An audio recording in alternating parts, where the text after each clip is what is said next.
breaking bad habits and embracing positive change in your life, the science behind it. Hi guys, this is Shilpa Raidas and a very warm welcome to my channel. Thank you so much for being here. So recently we have been talking about a lot of things that bring about a positive change in our life. Positivity, self-improvement, personal growth, manifestations, healing your soul, all these beautiful things.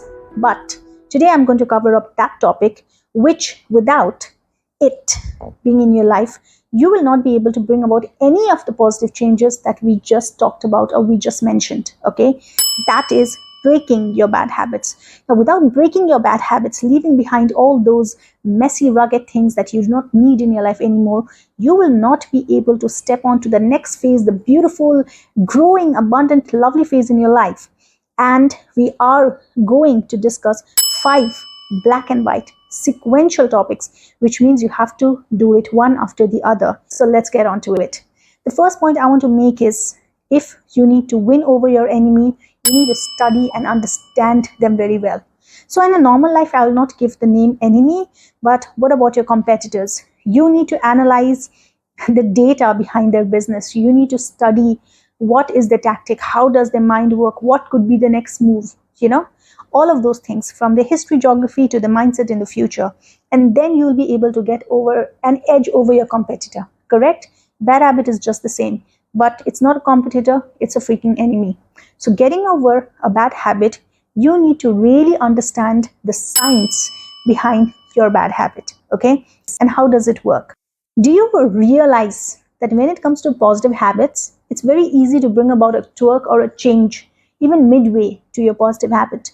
But when it comes to bad habit, they just creep in and they stay there. They're just like the fungus in our mind. It's very difficult, mentally draining, overwhelming, and emotional to get over a bad habit, especially when you recognize your bad habit. Why? Because bad habits, generally habits, they run in a loop in our mind. That is the cue, the action, and the reward. Okay, let me explain you how. So after a day of work, you usually home, you start getting bored, and the first thing that you do is you get onto Netflix, you watch your television, whatever, and then you grab a packet of chips, you grab your soda, you grab your sweets. It goes in a loop. What happens is you start feeling this daily and you start doing this daily. So the cue was you feeling bored, you feeling alone. The action was you doing your bits of watching, getting the snacks, having it, and the reward is feeling that satisfaction for the temporary bit while you are watching it. But as you are done watching it, you still feel empty, you still feel bored, and then you do it till when you don't drain out completely your energy and you fall off to sleep.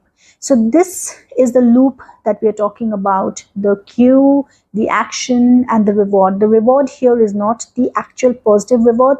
The reward here is the negative reward, okay, which is a temporary dopamine that hits you for some time and you feel good, but once it ends, you just back to the same position without any positive change in your life.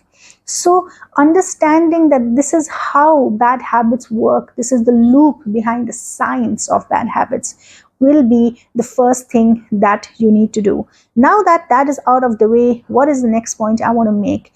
The next point I want to make is understand in depth the triggers and the emotions behind the cue. You go home. Let's go back to the same scenario. Okay, you're home. So understanding that why you're feeling bored, because you haven't created any recreational something else for yourself. You're avoiding meeting people, having a circle, being with friends and family when you could. That could be the reason of cue. Means deep down inside in your subconscious, you want that. Or maybe you don't want that, you're happy in the situation. Still, the feeling of void is there because your mind and your instinct and yourself definitely wants something else. You land up, just recognize it as boredom. You get on to the next thing, that is the action, and the next thing, that is getting your temporary reward.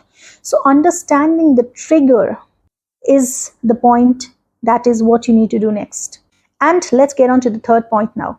What are you going to do about it? You are now going to bring about a change. Back to the same example.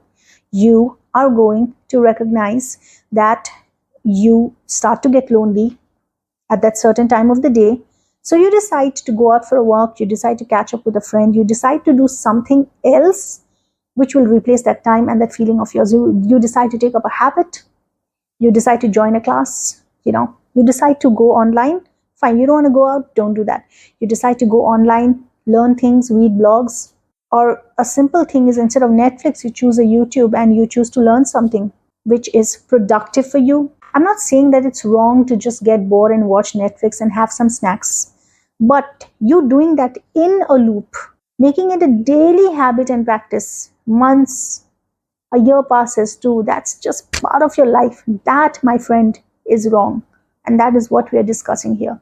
Which brings us to the fourth point, that is, you need to remember, you need to be passionate and you need to be kind to yourself. Take one step at a time. Eventually, the change is going to happen. We are talking about bringing about positive changes, but it's easy to say, just talk it out in a video, but I've personally felt so drained, so emotional, so mentally exhausted when I was trying to bring about changes in my life with many things, and I still am. I understand that we are humans and we find it so difficult. We always keep ourselves at the worst state and see like everybody's improving, everybody's getting their shit done, everybody has a life together, and I'm here trying to fight a small habit and I'm not able to do it. You don't have to think that way. You have to be humane with yourself. You have to understand that you're a human being, and the thing that we are talking about is representing everyone, not just you. Everyone goes through it, okay? So be compassionate, be kind to yourself. The last thing that we want is some emotional drama happening within you. We want to bring about positive, practical changes that do not drain us emotionally. Just don't overwork yourself in your mind that it's so difficult. And how will you make that happen? You will make that happen by making your daily changes in tidbits. You're not going to bring a radical change in your life that you get tired in a week and you go back in the loop again because it was difficult for you. When we try to bring about any change in our life, suddenly, dramatically, it never really works out in the longer run. We always go back because our mind gets weak. So let's talk with another example. If supposedly you want to get healthier, you want to start working out, it's been playing in your mind for a long time, but you haven't really done it. Okay, so first thing is go for a walk for 15 minutes, go for a walk for a week. Your stamina increases, your body gets strengthened, and you start feeling better about yourself. You like the idea of your body movement, your heartbeat, you sweating and feeling refreshed after taking a shower. You start liking these things, okay? And then the next step you can do is you can start working out. Like go for 15, 20 minutes, 30 minutes, and then slowly expand your time. Your body, your mind will automatically adapt. So be kind to yourself and make it practical, step by step. And this brings us to the last point. We're talking about moral support here. We're talking about the power of accountability and togetherness. Human beings who need accountability, we thrive in community. We are people who need each other, each other's support morally, emotionally, physically to grow in life. That's how we are built. We live in community, we thrive in community. So when it comes to bringing about a bad habit, a change in the bad habit in yourself, why not to seek help of that community? People form groups, associations, therapies for really big things. And if we are just discussing and talking about small things, you don't have to really go into those groups and communities.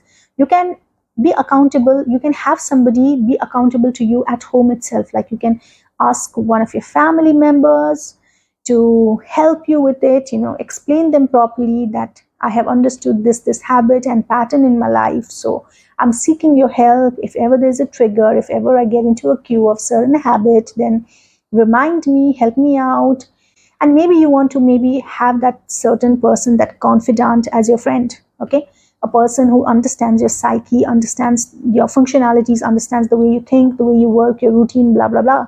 So ask that certain friend to help you out. Ask that certain friend to, the same thing, understand the triggers, understand your emotions, remind you, be your alarm, whatever it takes, okay? So thrive in community and be together. Understanding the pattern, understanding the science behind bad habits, understanding the triggers, the emotions behind that certain cue, taking one step at a time, being compassionate to yourself, and being human enough, humbling down to taking the help of a family member or a friend or a community. That's all it takes. One thing I want to add to this is that there'll be many moments wherein you'll be weak. There'll be many moments where you will suffer. There'll be moments where you want to give up. Don't give in to the habits. Don't give in to your bodily habits. Don't give in to your mind. Treat yourself sometimes like a third person and just order it. Just suffer through the moment. And victory is going to be so freaking beautiful. And I have to give in to you, not because you're watching my video, which I'm really grateful for, but you coming on online, you watching a video like this or many other videos on breaking bad habits, kudos to you. You give yourself some credit for it. That is the star point before the 5 points that we talked about. The star point, you're just doing it. You're already on your way. You are trying to learn how to do it. That's like a big one, because learning is everything. So all the very best to you. And I'm going to see you in my next video. I'm sure I don't have to tell you to subscribe to my channel. Click on the bell notification so that every time there's a video, you'll get a notification and you'll not miss on my awesome video. This is Shilpa Raidas. Take care of yourself. Thank you so much for your time. I love you guys. Mwah. Bye.